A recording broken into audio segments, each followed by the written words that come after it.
Hi people, it's Brooklyn and I am here to show you how I water my air plants.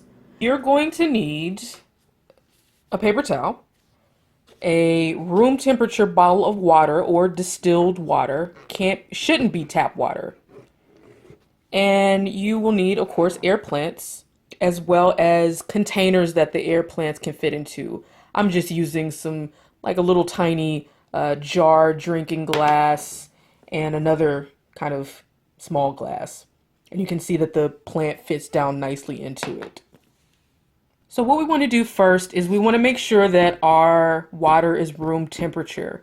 If you're using bottled water, just sit it out ahead of time, or better yet, just keep a bottle on, near your plants or on the counter, wherever. So whenever you're ready to do this, it's already room temperature, it's ready to go. Then we want to actually put the air plants in whatever container you're using. And for this one, it's a tiny air plant, so I just dropped it down in there. This is the perfect size container. And this one is a little bigger. You can see that the leaves are coming out, but you want to make sure that the root of the plant gets immersed in water. So this is actually the perfect size for this. Now it's time to water. So once you put your air plant in your container, it's as simple as pouring the water into the container.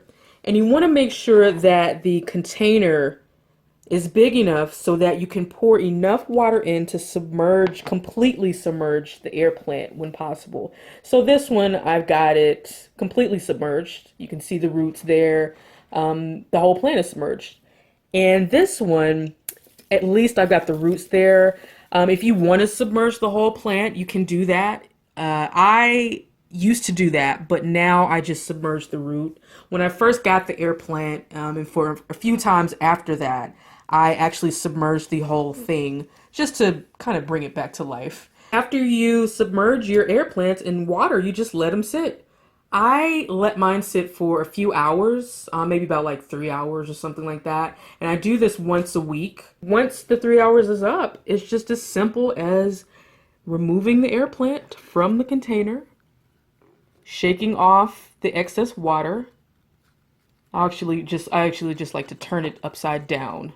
And you can see that, the water gets into the little crevices and underneath the leaves and all of that. So we definitely want to make sure we shake off all the excess water, because one thing you don't want to do is you don't want to leave excess water in the air plant, because the air plant will rot towards the bottom part. So that's the reason we want to sit it on the paper towel, let it dry out before we put it back in its natural habitat.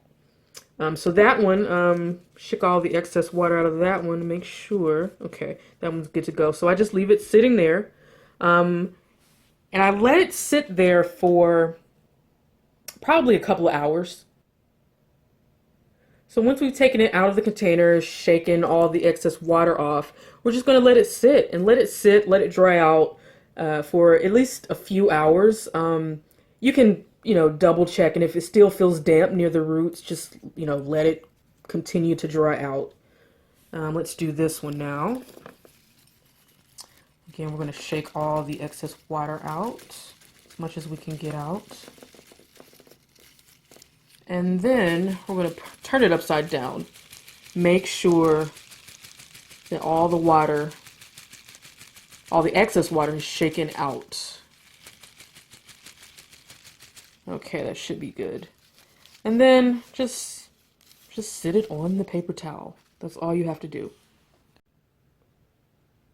So these guys are done, and they are nicely drying out, and they're almost ready to go back into their natural habitats.